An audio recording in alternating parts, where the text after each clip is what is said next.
Allah sebagai Rabbku, Islam sebagai agamaku, dan Muhammad sallallahu alaihi wasallam sebagai nabi. Maka Allah Subhanahu wa taala akan meridhoi kita kelak pada hari kiamat.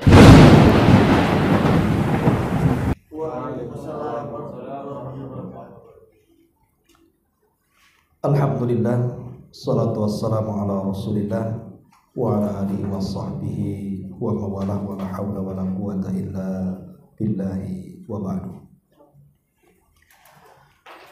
Alhamdulillah, di siang hari ini saya baru tahu kalau jadwalnya pukul 2.00 karena WhatsApp sampai jam 1.30. Jadi saya minta maaf mengganggu jadwal makan. Jadi mengaji sambil lapar, saya insyaallah lebih masuk biasanya. Iya, sama-sama laparnya masalah. Ya, kita lanjutkan kajian kita yang tertunda, kajian kumpulan 40 hadis Nabi Sallallahu Alaihi Wasallam karya besar Imam An-Nawawi Asy-Syafi'i rahimahullah ta'ala. Dan kita sudah masuk pada hadis ke-10, kita baca hadisnya baru kita jelaskan. An Abi Hurairah radhiyallahu anhu qala qala Rasulullah sallallahu alaihi wasallam innallaha thayyibun la yaqbalu illa thayyiban wa innallaha amara al-mu'minina bima amara bihil mursalin. Faqala ta'ala ya ayyuhar rusul kulu minat tayyibati wa'malu salihan. Wa qala ya ayyuhalladzina amanu kulu min tayyibatin ma razaqnakum. Thumma dzakara ar-rajulu yutilu as-safara ash'atha aghbar yamuddu yadayhi ila as-sama'i ya rabbi wa mat'amuhu haramun wa mashrabuhu haramun wa malbasuhu haramun wa ghudiya bil haram fa anna yustajabu lahu. Dari Abu Hurairah radhiyallahu an, dan Abu Hurairah adalah sahabat terbanyak yang menghafal hadis Nabi sallallahu alaihi wasallam di atas 5.000. Dan hampir dalam semua bab kalau kita bicara soal Islam itu semua ada terselip hadis Abu Hurairah di dalamnya. Jadi boleh dikata separuh Islam itu diriwayatkan oleh Abi Hurairah. Tentu namanya bukan Abu Hurairah, nama aslinya adalah Abdus Syamsi, hamba matahari. Karena biasa di zaman jahiliyah itu mereka selalu menggunakan nama dinasabkan kepada berhala. Tetapi setelah masuk Islam, maka Nabi Shallallahu Alaihi Wasallam memberi nama dengan nama Islam, diganti dari Abdus Syamsi menjadi Abdurrahman ibn Sakhar.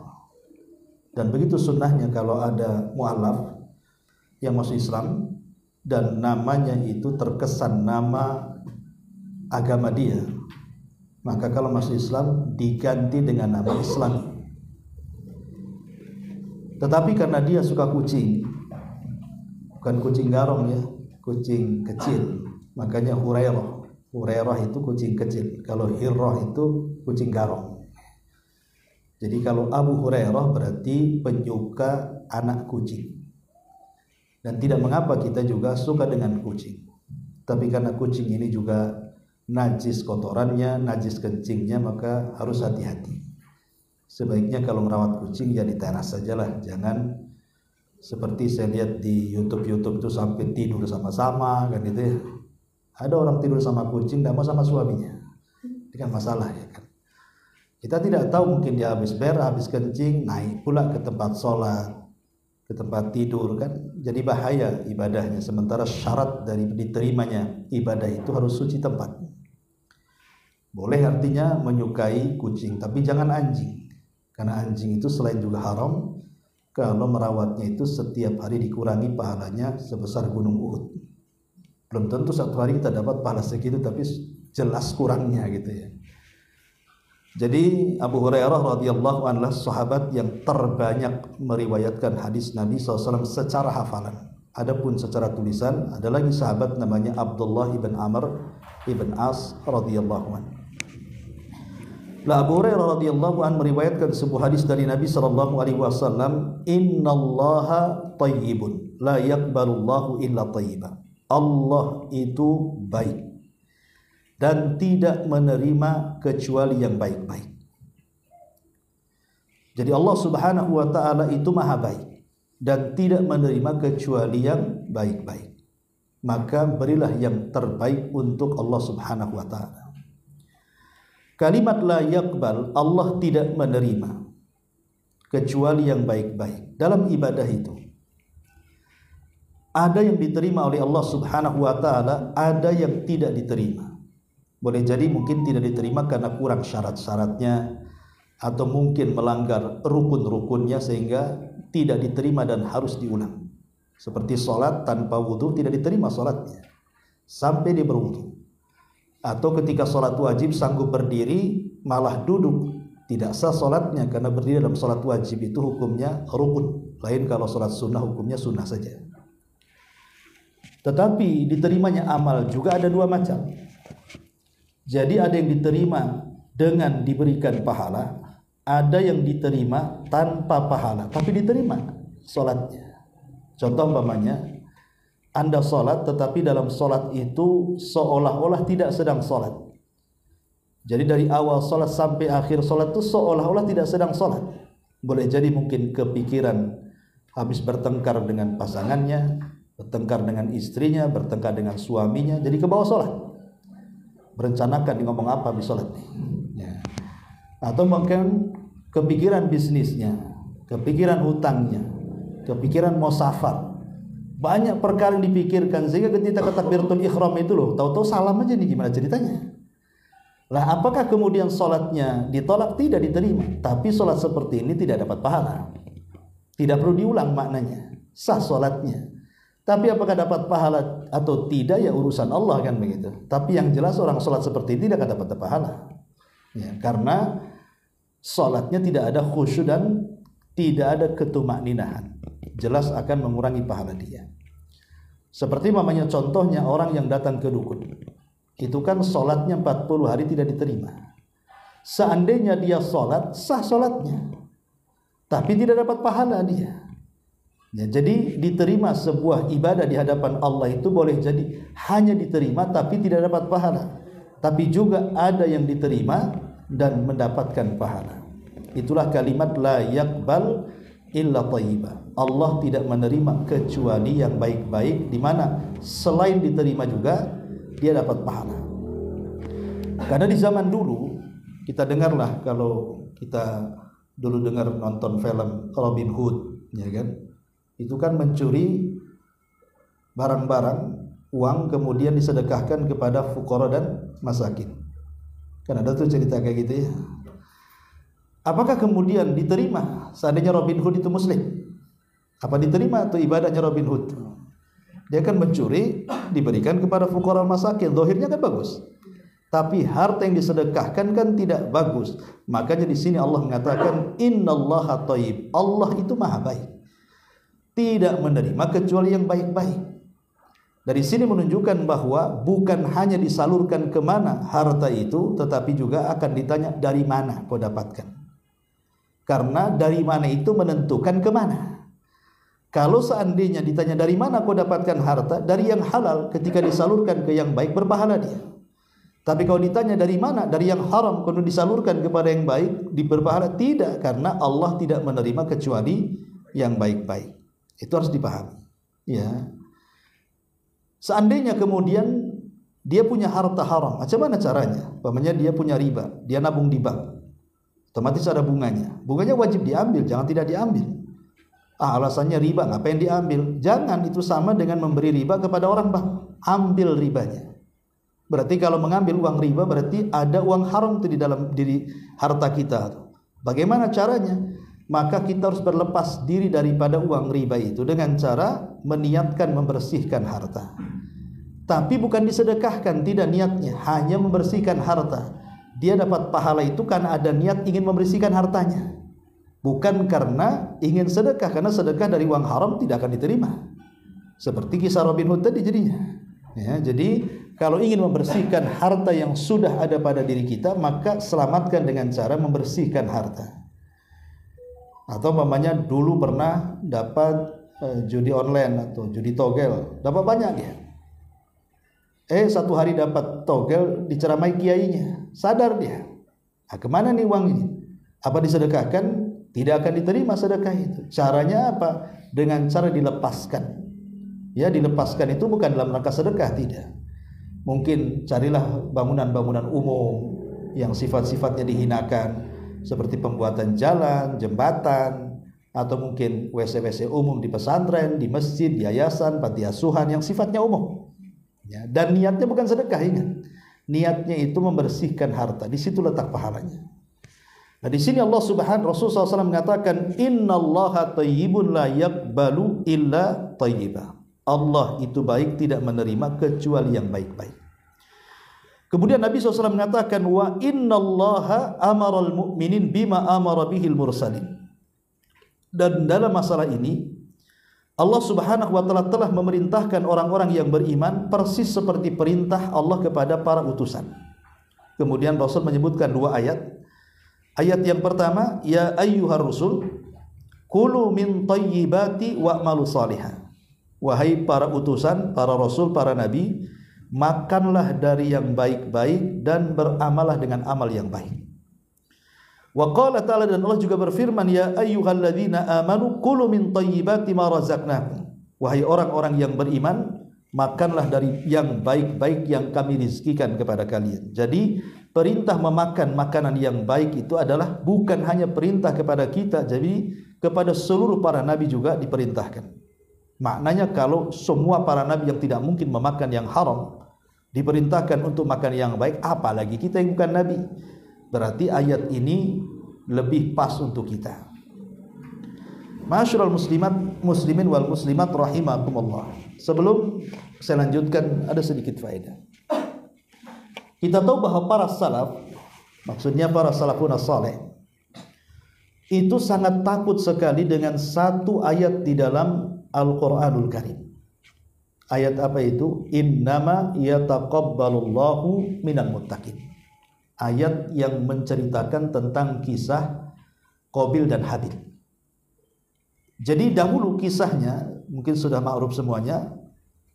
Qabil ini disuruh berkorban, begitu juga Habil. Dan siapa yang diterima korbannya berarti dia berhak mengambil pasangannya.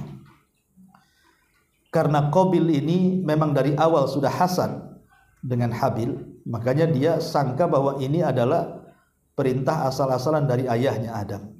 Makanya dia tidak serius ketika berkorban. Asal-asalan dia berkorban.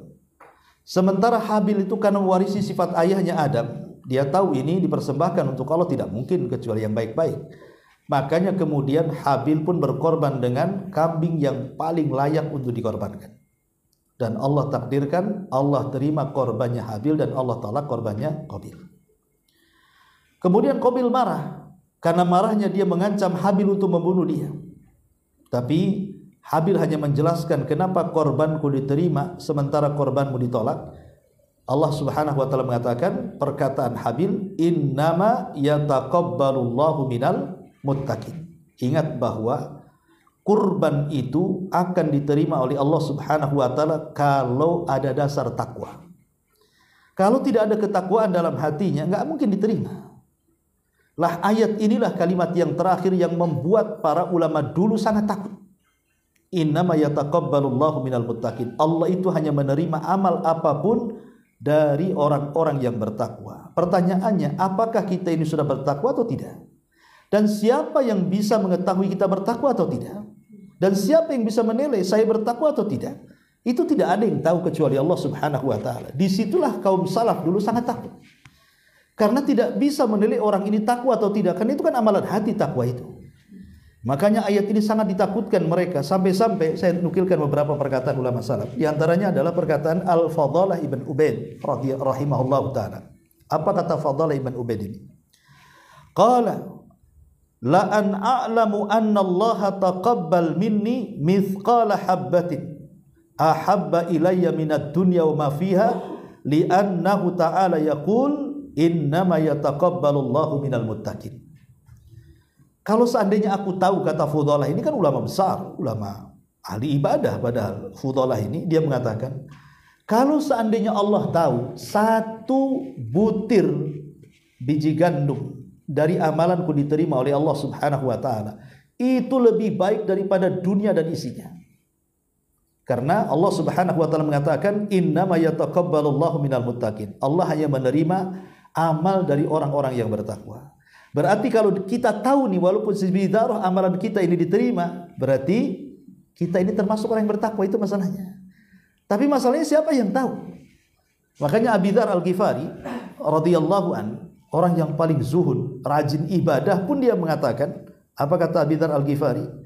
La in astaiqin anna Allah qad taqabbala minni salatan wahidatan ahabbu ilayya minad dunya wa ma fiha. Di anna Allah yaqul innama yataqabbalu Allahu minal muttaqin. Kata Abi Dzar, seorang sahabat Rasul yang ahli ibadah, luar biasa ibadahnya Abi Dzar ini. Tetap dia mengatakan, kalau seandainya aku punya keyakinan Allah menerima satu solat saja, tidak usah banyak-banyak, tidak usah ribuan solat yang sudah ia lakukan, satu solat saja aku tahu solatku diterima oleh Allah, ini lebih baik dibandingkan dunia dan isinya. Karena menunjukkan bahwa aku termasuk orang yang bertakwa masalahnya. Bahkan Abdullah ibn Umar radhiyallahu anhu mengatakan, kalau seandainya satu sujudku diterima Allah, aku bisa siap mati besoknya. Kalau hari ini aku ini sholat dan sujudku aku tahu diterima Allah, aku siap mati katanya.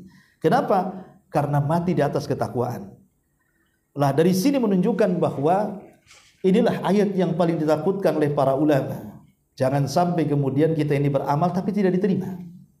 Jangan sampai kita beramal tapi ditolak. Makanya Allah itu baik tidak menerima kecuali yang baik-baik.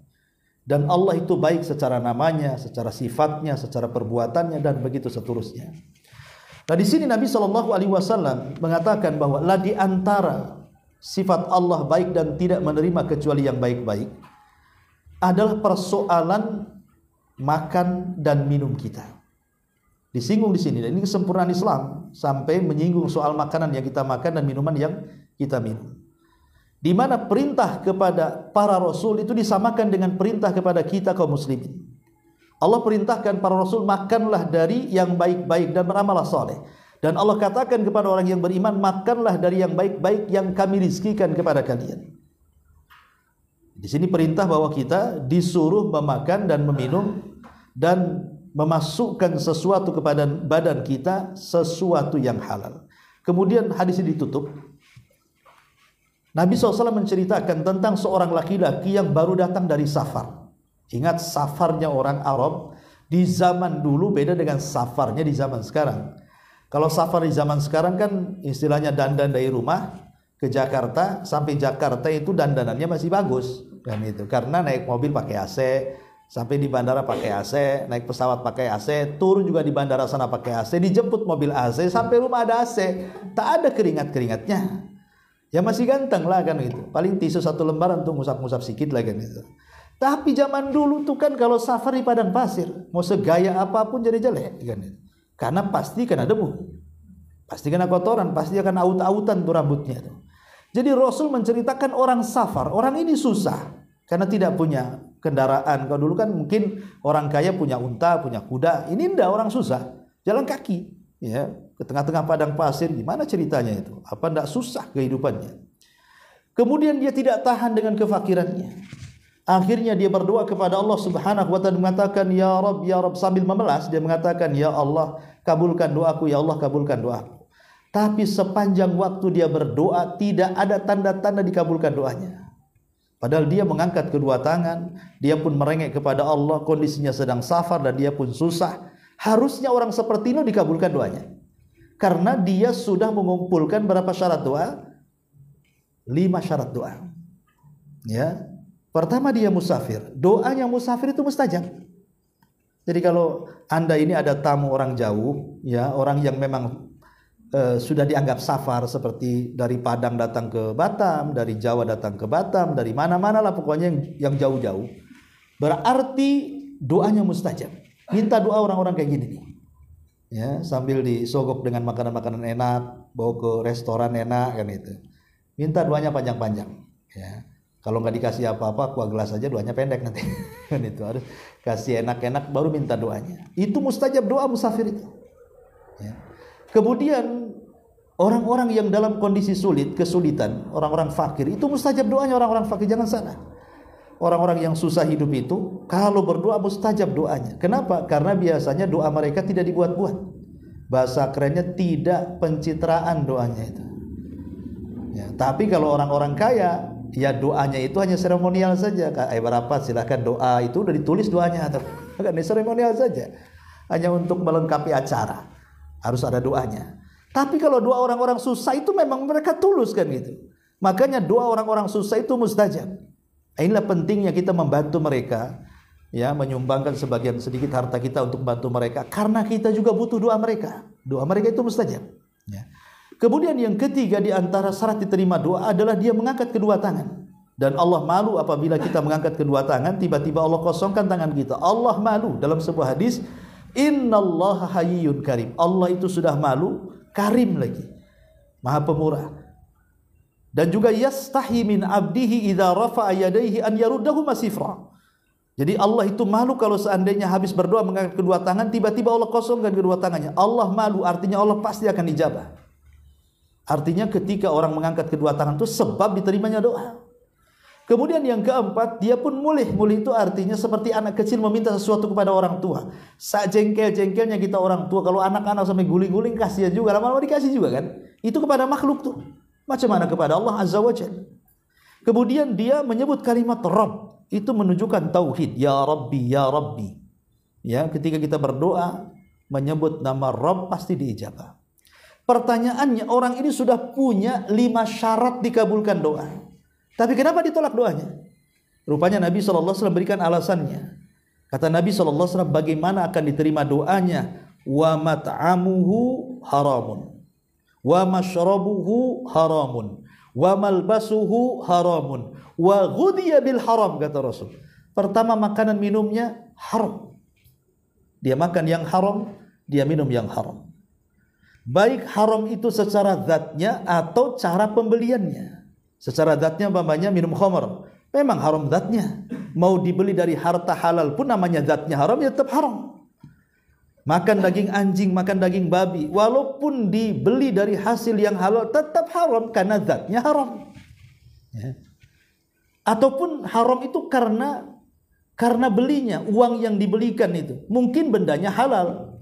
Beli nasi pecel, beli rawon, beli gulai, halal. Apalagi yang jual seorang muslimah. Tapi cara ngambil uangnya mungkin hasil korupsi, mungkin hasil ngambil hak orang, mungkin hasil curang dan begitu seterusnya. Yang tadinya makanan itu halal jadi haram karena dibeli dari benda-benda haram yang dia usahakan. Ya. Kemudian kata Nabi SAW, wa malbasu haram, pakaian yang dipakai pun haram. Ya karena belinya tadi. Boleh jadi mungkin zatnya pakaian itu dari sutra, semua dari sutra, bagi laki-laki kan nggak boleh. Bagi perempuan ya boleh, tapi bagi laki-laki nggak boleh.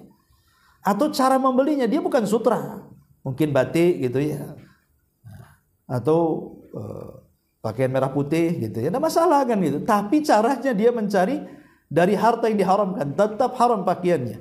Kemudian yang keempat, wa ghudhiya bil haram, dibesarkan dari barang-barang yang diharamkan, dimasukkan ke dalam mulut, akhirnya tumbuh besar. Untuk anak-anak kita dari kecil kasih makan yang haram sampai kemudian dia remaja. Lah ketika kemudian ini yang yang terjadi, kata Rasul, fa anna yustajabulah, macam mana dikabulkan doanya? Maka kita tahu bahwa di antara penghalang doa itu adalah memasukkan benda-benda haram ke dalam tubuh. Baik berupa makanan, baik berupa minuman, baik berupa pakaian, atau berupa apapun yang dimasukkan ke dalam perut kita atau keluarga kita. Jadi Nabi SAW ingin menjelaskan bahwa di antara mawani'ud doa, doa itu tercegah atau tidak dikabulkan karena tidak melengkapi syarat-syaratnya. Lalu apa saja selain daripada perkara ini bahwa doa-doa itu tidak akan diijabah. Yang pertama sesuai dengan hadis ini. Maknanya at-tawassu fil haram, terlalu luas dalam perkara haram. Dia tidak pernah menimbang ini halal ini haram. Padahal Allah mengatakan apa? Falyamduril insan ila ta'ami, hendaklah melihat orang itu kepada makanan yang dimakan. Terpikir nggak kalau kita ini ke restoran atau ke warung, ya, kemudian kita beli macam-macam lauk di situ, mungkin masuk ke food court macam-macam itu ikan di situ.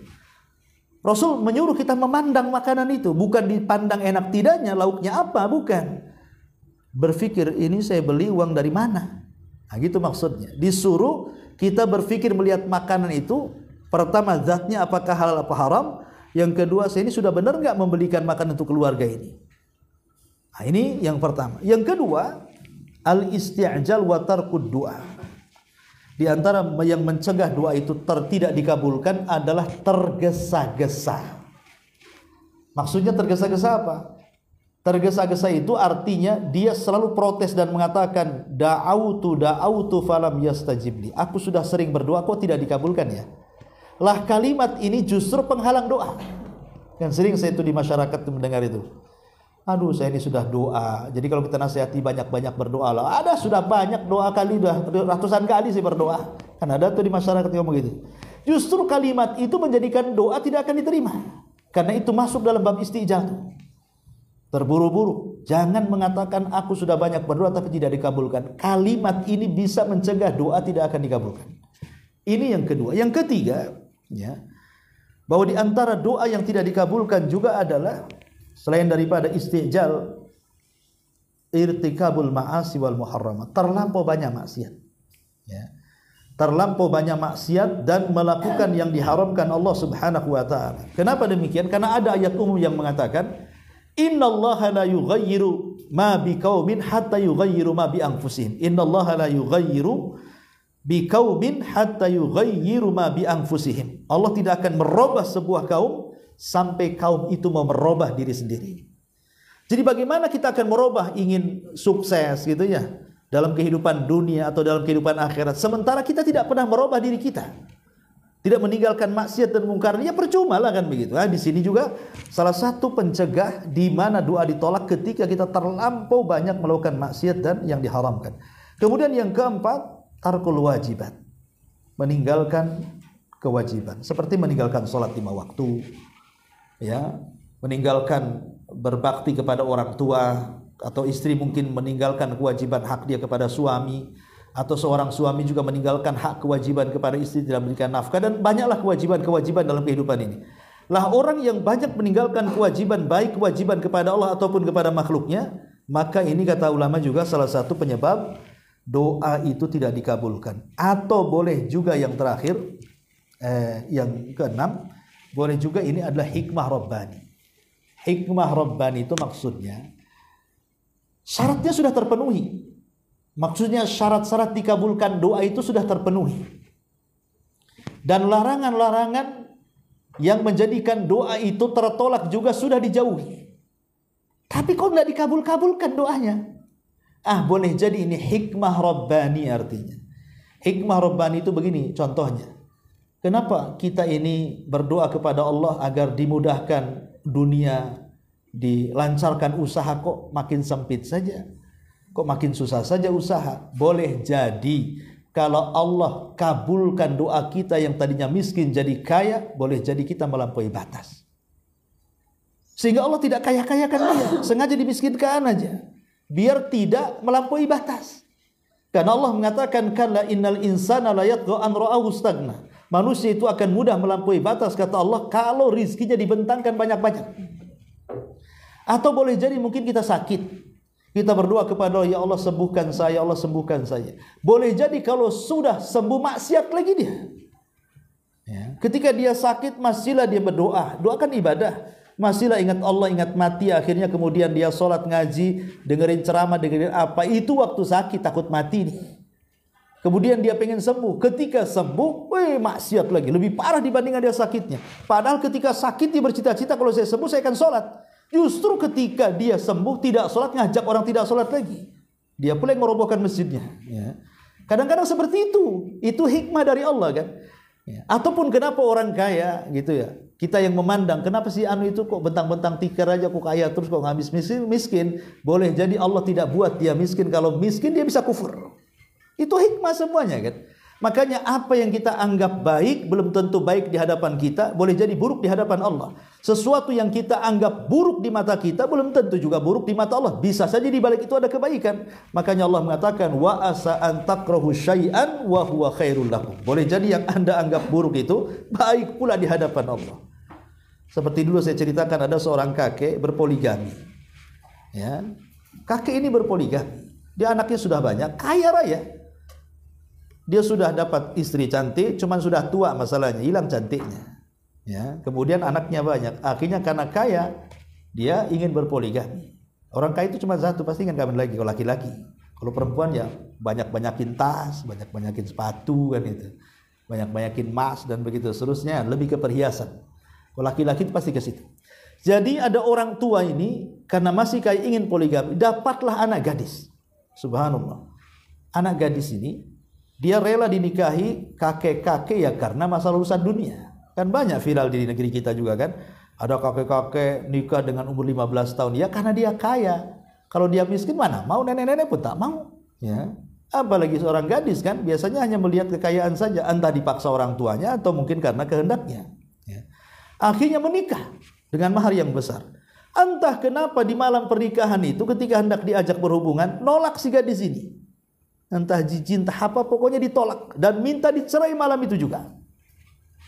Ya gimana sang kakek ini? Itu yang diharapkan, pengen nikah, pengen poligami, sudah poligami, di malam pertama pula si gadis minta cerai. Karena kasihan ya sudah diceraikan. Akhirnya setiap malam ini si kakek berdoa kepada Allah. Apa doanya? Allahumma rudda ilayya ya Rabb. Ya Allah kembalikanlah gadis itu untukku. Ya Allah kembalikan gadis itu untukku. Tapi Allah tidak kabulkan keinginannya. Rupanya si gadis itu menikah lagi dengan laki-laki lain, tapi tidak dipoligami. Tapi masalahnya yang menikahi juga sama juga kakek-kakek, jadi spesialis kakek-kakek rupanya. Jadi dia dapat kakek-kakek juga, tapi tidak dipoligami. Selang 1 hari menikah dengan suaminya yang baru, rupanya dia sakit payudaranya. Ketika kemudian didatangkan ke rumah sakit, rupanya dia kanker payudara sebelah kiri. Dan kata dokter mengatakan ini sudah akut, harus dioperasi. Coba bayangkan, suami kedua ini tidak merasakan nikmat dengan istri pertamanya kan? Karena di hari H-nya sakit dia, belum digauli sudah sakit. Ya namanya suami harus bertanggung jawab lah karena sudah jadi istrinya. Akhirnya ya diobati sampai berbulan-bulan dirawat di rumah sakit sampai koma. Kemudian Allah takdirkan sembuh, tapi hilang payudaranya kalau dioperasi. Allah takdirkan setelah sembuh rupanya kankernya sudah merembet ke payudara yang sebelah kanan. Kata dokter harus dioperasi juga. Akhirnya dioperasi, koma lagi sampai 2 tahun lebih. Habis nih kekayaan si suami baru ini hanya untuk mengobati istrinya. Akhirnya bankrupt dia. Ujung cerita endingnya meninggal juga si gadis itu. Coba bayangkan, kalau seandainya doa si kakek yang pertama, ya Allah kembalikan gadis itu kepadaku, kemudian Allah kembalikan, kira-kira apa yang terjadi? Bisa habiskan duitnya itu untuk mengobati istri yang kedua saja kan? Dia punya anak, punya istri yang pertama, tapi Allah tidak kabulkan kan? Kenapa Allah tidak kabulkan? Boleh jadi yang dianggap buruk oleh si kakek ini baik di hadapan Allah kan? Sebab kalau dikembalikan begini nih carinya, habis duitnya untuk mengobati orang kan? Itu salah satu contoh bahwa jangan pernah menganggap sesuatu yang buruk itu buruk. Karena tidak ada keburukan yang 100% sebagaimana tidak ada kebaikan yang 100%. Di balik keburukan itu ada kebaikan, di balik kebaikan itu pasti ada keburukan. Lah dari sini kita tahu bahwa bisa jadi doa tidak dikabulkan itu karena hikmah Rabbani namanya ya. Memang Allah sengaja membuat dia tidak dikabulkan karena ada kebaikan untuk kita yang kita tidak tahu. Kan Allah yang menciptakan kita, dia yang tahu maslahat kita. Bahkan dia lebih tahu daripada kita. Dari kita diri sendiri sih kita tidak tahu masalah kita apa, tapi Allah tahu. Makanya terkadang ada beberapa doa itu yang sengaja Allah tidak dikabulkan di dunia. Karena hikmah Rabbani gitu maksudnya ya. Ada hikmah Rabb Allah Subhanahu wa taala. Adapun tentu sebagai muslim, ya doa itu tidak ada ruginya. Doa itu tidak ada ruginya. Dikabulkan ataupun tidak, pasti dikabulkan. Cuma namanya doa itu kan pengabulannya ada cash. Hari ini berdoa 1 minggu, tahu-tahu sudah dikabulkan. Banyak hutang. Tahu-tahu kita berdoa, ya Allah lunasi, tahu-tahu adalah durian jatuh ke kepala tuh. Bukan beneran durian ya. Ya itu istilah, tahu-tahu dapat rezeki nomplok. Akhirnya terbayarlah hutang itu. Ada yang Allah kabulkan secara cash. Tapi ada juga cara pengabulannya. Allah Subhanahu wa taala tidak memberikan apa yang diharapkannya, tapi dengan cara lain. Dengan cara apa umpamanya? Mungkin dihindarkan dari musibah yang kalau seandainya dikabulkan permintaannya tidak seberapa dengan musibah yang turun kepadanya. Contoh umpamanya, dia tidak punya rumah. Dia berdoa, ya Allah saya ngontrak 10 tahun ini. Berikanlah rumah kepadaku, mudahkan rizkiku. Tapi juga tidak dikasih-kasih sama Allah. Tetap saja dia jadi tukang bangunan, tetap juga dia jadi tukang ojek, tetap juga ya ibaratnya yang kecil-kecil usahanya dan secara akal mustahil membeli rumah kecuali nyicil. Ya. Rupanya ketika dia sedang di jalan raya, harusnya dia ketabrak. Tapi Allah selamatkan. Boleh jadi mungkin motornya ringsek 90%, harusnya secara logika harus mati dia. Tapi dia tidak mati, terpental saja motornya yang kerindes. Coba bayangkan kalau seandainya dia ingin punya rumah, Allah kabulkan. Sementara dia ketabrak tronton kemudian mati, apa gunanya dia meminta rumah coba? Yang nggak sebanding dengan musibahnya kan? Lah terkadang doa itu memang kita tidak dikabulkan permintaan kita, tapi Allah kabulkan dengan cara lain. Kita minta nikmat, Allah kabulkan, Allah hilangkan bala dari kita. Itu cara pengabulan yang kedua. Yang ketiga, atau sama sekali tidak dikabulkan Allah di dunia, tapi akan menjadi celengan bagi kita di sorga. Boleh jadi amalan kita kurang di dunia, tapi tingkatan derajat kita di sorga itu Allah naikkan. Nah, dari sini kita tidak boleh bersuudzon kepada Allah saat berdoa, karena pengabulan Allah itu macam-macam jenisnya. Bisa Allah kabulkan secara cash, bisa Allah kabulkan dengan cara lain, bisa Allah tabung di akhirat sebagai peningkat derajat kita di sorga. Ma'asyiral muslimin wal muslimat rahimani wa rahmukum. Ataupun secara umum, ya kita tahu bahwa dikabulkan doa itu ada dua jenis ya. Ada yang berkaitan dengan syarat-syarat yang harus dipenuhi, ada yang berkaitan dengan waktu dan tempat yang harus kita berdoa di dalamnya.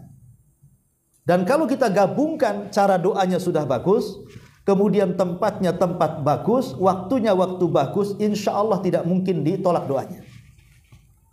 Adapun cara doa yang bagus supaya diterima doanya, yang pertama, al-ilha was-sabru wa adamul istijal. Pertama, merengek seperti anak bayi meminta air susu dari orang tuanya. Lihatlah anak bayi itu. Kalau belum disusui, ditetei itu, wah dia ngamuk, sangamuk-ngamuknya kan itu. Memelaslah bahasa kitanya ya. Begitu juga. Memelas kepada Allah Azza wa Jalla. Kemudian sabar dan jangan tergesa-gesa. Yang kedua, at-tadarru wal inkisar. Kita ini sedang meminta kepada Zat yang maha kuat, yang maha kuasa, yang maha kaya dan maha segala-galanya. Kalau kita aja, kalau saya analogikan seperti ini ya. Anda ini mau pinjam uang. Kira-kira orang yang pinjam uang kepada orang yang akan dipinjam itu bahasanya gimana? Pasti akan memuji kan? Awalnya nggak mungkin langsung, kalau langsung kan nggak mungkin dikasih. Pasti dia akan bersandiwara dulu tuh. Jadi ya bersinetron dulu kan. Aduh, bapak ini orang baik kan itu. Ibu ini cantik, tua-tua pun katanya. Macam-macam lah pujian dia kan. Nanti kalau sudah keenakan dipuji, baru keluar tuh jurusnya. Saya lagi susah nih, kira-kira bapak bisa pinjami uang saya nggak? Kadang-kadang seperti itu orang itu. Merendahkan diri di hadapan orang yang akan dipinjami uangnya. Kadang-kadang izahnya nggak ada. Ya, sampai dia merendahkan diri, padahal tidak boleh merendahkan diri kecuali kepada Allah kan begitu. Lah kalau kita berdoa seperti kita pinjam uang, kan harusnya diberikan kepada Allah lebih dibandingkan kita meminjam uang pada manusia. Artinya sifat tadarru itu merendahkan diri kepada Allah harus lebih direndahkan lagi dibandingkan merendahkan diri kepada manusia. Kita ini sama-sama Bani Adam, kenapa merendahkan di hadapan orang? Ya. Lah ini juga yang kedua. Yang ketiga, as-sidq wal ikhlas. Memang doa itu jujur, bukan main-main, dan penuh keikhlasan. Memang kita berhajat. Jangan berdoa itu asal-asalan. Apalagi mengatakan, ya Rabb, saya ini lagi sulit lah. Terserah mau dikabulkan tidak, yang jelas saya berdoa. Kan nggak mungkin doa begitu. Masa doa dibuat main-main? Ya terserahlah mau dikabulkan atau tidak. Lah, gimana cerita berdoa ngomong begitu? Jadi harus memang jujur. Memang dia sedang butuh dengan Allah ya, dengan kalimat-kalimat yang bagus, dengan hati yang ikhlas. Termasuk juga yang keempat, harus ada kehusyuan. Harus ada kehusyuan. Makanya berdoalah di waktu bersendirian. Itu pasti khusyuk, itu pasti akan meleleh air mata kita. Kemudian dibarengi dengan amal soleh. Karena doa juga, sebagaimana hadis yang tadi apa? Rasulullah SAW mengatakan kepada para nabi, "Qulu ya ayyuhar rusul, qulu minat thayyibati wa'malu salihah." Wahai para rasul, makanlah dari yang baik-baik dan beramallah dengan amal saleh. Coba kita lihat kisahnya Nabi Ibrahim. Nabi Ibrahim itu kan diperintahkan oleh Allah Subhanahu wa taala untuk membangun Ka'bah. Maka Ibrahim pun mengajak Ismail, "Ayo kita bangun Ka'bah." Kata Ismail, "Ayo." Akhirnya terbangunlah Ka'bah. Dengan susah payah, dengan petunjuk Allah, dengan bimbingan Allah. Jadi ketika Ibrahim membangun Ka'bah itu bukan hanya perintah Allah, juga dibimbing juga cara membangunnya sampai selesai. Tetapi Ibrahim alaihi salam tetap mengatakan, "Rabbana taqabbal minna." Ya Allah, mudah-mudahan Kau terimalah bangunan ini. Padahal dia bangun Ka'bah atas perintah Allah dan dibimbing oleh Allah. Tapi takut kalau seandainya amalan dia tidak diterima. Dan dia mengatakan, "Ya Allah, terimalah apa yang sudah kuusahakan." Harusnya kan tidak perlu kan gitu. Karena dia sudah sesuai dengan yang Allah perintahkan. Pasti diterima. Tapi Ibrahim tetap takut tidak diterima. Artinya bahwa jangan pernah terpedaya dengan amal soleh kita, gitu maksudnya. Jangan tertipu dengan sholat kita, jangan tertipu dengan puasa, zakat, sedekah kita, belum tentu diterima. Makanya walaupun kita sudah sholat, sudah sedekah, sudah apapun dari amal soleh, minta agar sholat kita, sedekah kita, puasa kita, haji kita, umroh kita, silaturahim kita, dan begitu seterusnya, agar diterima oleh Allah. Itu maksudnya. Jangan tertipu dengan amal soleh. Karena ada orang yang latah mengatakan, "Saya sudah banyak sedekah, mau apa lagi?" Lah, kok bisa ngomong begitu dia? Kok sudah banyak sedekah, mau apa lagi? Saya sudah banyak ini, saya sudah kesedekah ke sana, sedekah. Saya kira sudah cukup lah. Emangnya sedekah kamu diterima kan itu? Bilang sudah cukup itu. Lah itu orang-orang yang tertipu dengan amal soleh namanya. Ya, harusnya nggak usah bicara lah kan gitu. Cukup Allah yang tahu saja. Tapi kadang-kadang orang terdorong ria, akhirnya mengucapkan kalimat seperti itu. Merasa bahwa ibadahnya sudah cukup, padahal belum tentu diterima. Nah, ini juga penting amal soleh dalam doa itu. Termasuk juga hadis yang kita baca, ya, menghindarkan perkara-perkara haram itu juga salah satu sebab diterima doa. Termasuk juga berbanyak taubat dan istighfar. Bahkan dalam kehidupan saya pribadi, saya pernah mempraktikkan ketika banyak masalah. Dan ini bisa dipraktikkan antum lah. Kalau ada masalah banyak itu, coba perbanyak istighfar. Ya, gak usah dihitung berapa ratus, berapa ribu kali itu. Jadi kalau ada masalah yang kita rasanya kiamat gak bisa keluar dari situ, coba dari pagi astagfirullah, sampai siang, sampai sore, sampai besoknya lagi, besoknya gitu lagi, besoknya gitu lagi. Demi Allah saya pernah merasakan, saya pernah dapat masalah itu tidak bisa keluar dari situ. Tapi saya berusaha 3 hari istighfar terus tidak berhenti. Masya Allah, hari keempat Allah tiba-tiba ada ilham, kasih jalan keluar. Nah ini ya tidak mungkinlah Nabi SAW dusta ketika dia mengatakan, "Man lazimal istighfar ja'alallahu min kulli dhiqin makhraja." Siapa yang melazimkan istighfar pasti perkara sempit akan diluaskan. Itu sabda Nabi, sahih hadisnya. Ya, tetapi jangan dibuat coba-coba, jangan. Coba-cobalah kata Ustaz. Nggak bisa. Ibadah itu jangan coba-coba. Kita menyembah kepada zat yang yakin, ya kita harus beribadah dengan keyakinan. Jangan dengan coba-coba. Ya harus yakin saja, bismillah saja. Coba istighfar terus-terusan. Pasti Allah akan carikan jalan keluarnya. Nah, ini juga istighfar juga salah satu pintu diterimanya doa. Kemudian juga tidak berdoa dengan perbuatan dosa dan memutus silaturahim. Karena ada orang doa itu doanya buruk. Karena mungkin dia pesaing. Ya Allah, bangkrutkan saja usaha sebelah itu. Kurang ajar dia. Dengan adanya dia susah pula saya. Itu namanya doa keburukan. Ada dosa di situ. Tidak bisa. Nabi saja ketika melaknat orang yang menyakitinya tidak dikabulkan. Di perang Uhud ada 3 orang yang membuat gigi gerham itu retak. Tidak pecah, tidak ompong. Retak giginya. Sampai keluar darahnya. Jadi Rasulullah SAW mengatakan, "Ya Allah, bagaimana akan beruntung sebuah kaum yang menyakiti nabinya." Kemudian dia sholat, setiap sholat 5 waktu dia kunut, namanya kunut nazilah. Dan melaknat 3 orang ini. Allahumma al'an fulan, Allahumma al'an. Ini Nabi yang melaknat. Tapi Allah kabulkan? Tidak Allah kabulkan. Dan turun ayat menegur Rasul dan mengatakan, laisa laka minal amri syai'un. Tidak ada urusan bagimu bagi mereka, wahai Muhammad. Rupanya yang 3 orang yang memecahkan ataupun membuat retak gigi gerham Rasul masuk Islam. Padahal sudah dilaknat Rasul dalam kunut nazilah itu. 3-tiganya masuk Islam, 3-tiganya baik Islamnya, 3-tiganya mati syahid. Jadi tidak bisa kita ini mendoakan yang di situ penuh dengan perbuatan laknat dan juga dosa, itu alamat tidak akan dikabulkan. Kalau Nabi tidak dikabulkan, macam mana kita kan itu. Kemudian juga yang ke-9, ya tentu kalau ingin lebih dikabulkan lagi, bertawassullah kepada Allah Azza wa Jalla. Tawassul itu artinya kita meminta dengan menyebut nama-nama Allah. Dalam 99 nama Asmaul Husna itu ada nama-nama yang disebut dengan Asmaul Azim atau Ismul A'zam. Nama Allah yang agung. Kita tidak tahu yang mana satu.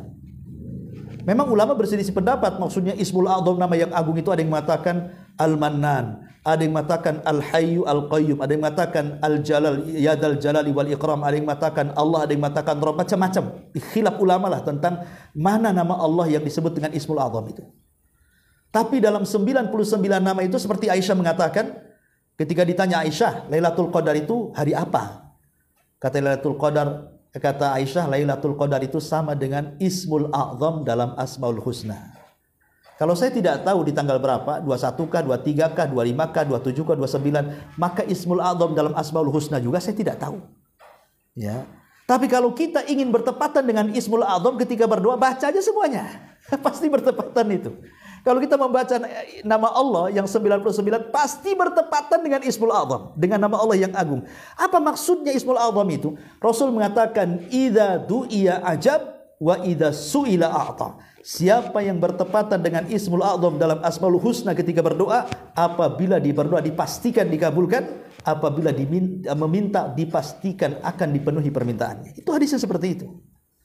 Jadi kalau ingin kita ini mendapatkan Ismul A'zam, ya baca aja semua, pasti akan ketemu Ismul A'zam kan. Makanya kenapa Qarun itu kaya? Sebab kaya Qarun itu karena Qarun diajarkan Ismul A'zam. Ya tentu Asmaul Husna di zaman Nabi Musa berbeda dengan Asmaul Husna di zaman Nabi kan gitu. Tapi Qarun itu menguasai itu. Makanya dia bisa jadi kaya raya. Sebagaimana Bal'am ibn Ba'ura yang disebutkan di dalam Quran secara tersirat.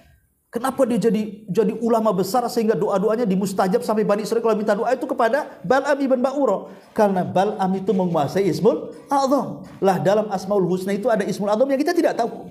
Baca semua, langsung berdoa. Baca, minta. Pasti akan bertepatan dengan Ismul A'zam. InsyaAllah. Itu namanya bertawasul dengan nama-nama Allah kan gitu ya. Ataupun bertawasul dengan amal soleh. Mungkin dulu kita ini punya amal yang mungkin ringan, makanya jangan remehkan sekecil apapun amal soleh itu. Terkadang yang remeh itu lebih ikhlas dibandingkan yang besar. Yang sering saya contohkan, kalau antum infak 1 juta kayaknya kurang ikhlas ya. Tapi kalau infak 2.000 kan ikhlas. Karena tidak pernah disebut-sebut tuh. Coba infak 2.000 ke kotak, mungkin sudah lupa infak di mana, saya ngasih sama siapa gitu kan. Tapi kalau infaknya banyak 10 juta, itu walaupun sampai tua saya ingat tuh, saya infak 10 juta di sana.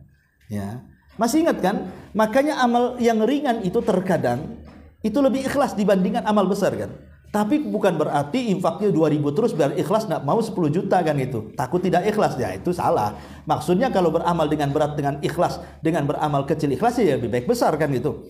Tapi maksud saya begini, carilah amal-amal yang ringan, yang itu ikhlas. Ini bisa kita gunakan untuk berdoa dan bertawasul. Umpamanya kita lagi sulit. Kita teringat dulu kita pernah ngasih pengemis gitu kan 2.000. Ya Allah dulu saya pernah ngasih dan rasanya itu lah ibadah saya paling ikhlas tuh. 2.000. Yalah 2.000, cuman enggak ikhlas kan gitu ya. Ya Allah kalau memang itu amalanku terbaik yang paling ikhlas, saya sedang sulit nih sekarang. Tolong hilangkan kesulitan saya. Gitu maksudnya. Itu tawasul dengan amal soleh. Diingatkan dengan amal. Allah tahu sebenarnya, nggak perlu ngomong Allah tahu. Tapi itu bagian daripada adab, nggak apa-apa kita sebutkan ketika dalam doa itu. Ya Allah dulu saya pernah berbuat baik sama istri saya atau sama suami saya dalam kehidupan saya itu. Itulah yang paling baik pelayanan saya umpamanya kan. Itu juga bisa untuk tawasul. Ataupun tawasul dengan orang-orang yang masih hidup dan dia orang saleh minta doanya bisa juga. Tapi ulama mengatakan sebaik-baik doa itu doa sendiri kepada Allah dibandingkan minta doanya orang lain. Dan itu orang awam yang tidak paham, datang ke kiai, datang ke ustaz, tolong doakan. Seolah doa dia nggak yakin dikabulkan. Padahal doa yang paling baik itu doa kita dengan Allah tanpa perantara. Itu doa yang paling baik. Nggak usah datang ke ustaz, datang kiai, minta aja kepada Allah. Ya, tapi kalaupun seandainya minta sama doa sama orang soleh pun dibolehkan, tapi tidak sampai ke taraf sunnah. Boleh tawasul seperti ini. Ya. Jadi ini diantara pelengkap lah supaya doa-doa kita diterima oleh Allah Subhanahu Wa Taala. Dan banyak lagi seperti cari tempat-tempat yang mustajab. Kalau dianjurkan ataupun diberikan rezeki bisa umroh, bisa haji, kan di sana tempat-tempat mustajab tuh. Ataupun bertepatan dengan waktu-waktu mustajab bisa sepertiga malam. Ya, tahajud kita di situ ketika saat hujan, di antara adzan dan qomat, di antara dua khatib ketika naik mimbar di hari Jumat, ketika khatib sedang duduk, ya, itu berdoa tuh. Kan bapak-bapak lah yang biasa Jumatan kan. Khatib khutbah pertama kan berhenti kemudian duduk, kemudian naik ke khutbah kedua. Lah di antara dua khutbah ini, disitulah doa mustajab tuh. Jangan diam saja. Nah, ini enggak, memang dari awal sudah tidur sampai akhir dia tidur. Enggak ada doanya, khusus dalam tidur bukan dalam doa. Nah, ini kebanyakan seperti itu. Karena orang ketika di kantor susah tidur, biasanya kalau Jumatan cepat tidurnya tuh. Enggak tahu juga kenapa ya. Tapi yang jelas bahwa itu bertepatan dengan waktu-waktu doa ataupun ketika puasa. Itu yang sangat mustajab ketika puasa itu, terutama ketika saat berbuka tuh. Ya 10 menit atau 15 menit sebelum berbuka, ya, itu mustajab sekali itu. Sangat mustajab sekali. Ya, apalagi bulan Ramadan. Cuman kayaknya kalau bulan Ramadan kalau dekat-dekat buka sibuk dia cari channel TV yang paling cepat azannya biasanya. Nah, itu ya.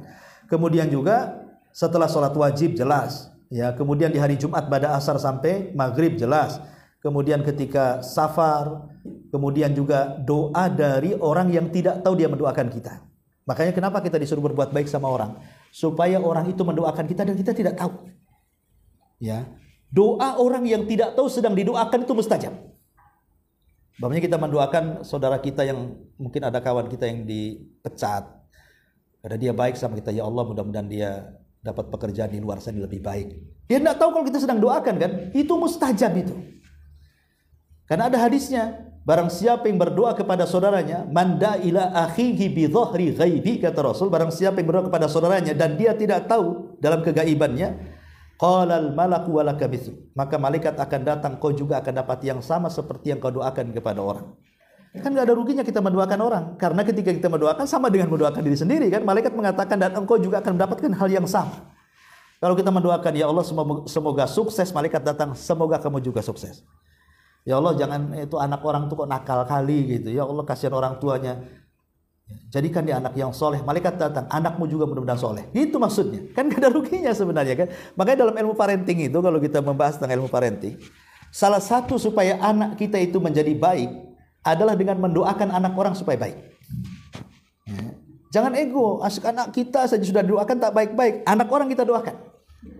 Pamanya anak kita ini diarahkan lurus bengkok terus. Ya kurang ajar terus kan, melawan terus. Enggak bisa. Doakan anak tetangga. Ketika anak tetangga baik, maka anak kita pasti baik. Karena malaikat menjanjikan seperti itu. Ya. Tetapi ya ketika berdoa pun tetap adabnya adalah berdoa anak kita juga, kemudian anak orang lain itu tetap kepada diri kita sendiri, baru kepada orang. Itu adabnya seperti itu. Wallahu a'lam. Ini diantara syarah hadis ke-10 dari hadis Arba'in. Tapi sampai di sini. Saya kira antum juga belum ada yang mungkin tadi ada masukan jam 2 kajiannya. Karena alasannya belum makan siang. Ya, sebenarnya seide dengan saya juga kan. Sebenarnya karena saya juga harus makan siang gitu. Jadi nanti ke depannya jam 2 saja. Ya, wallahu alam. Baik, kita buat tanya jawab silakan.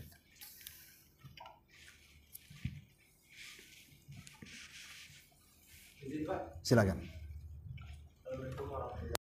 Waalaikumsalam.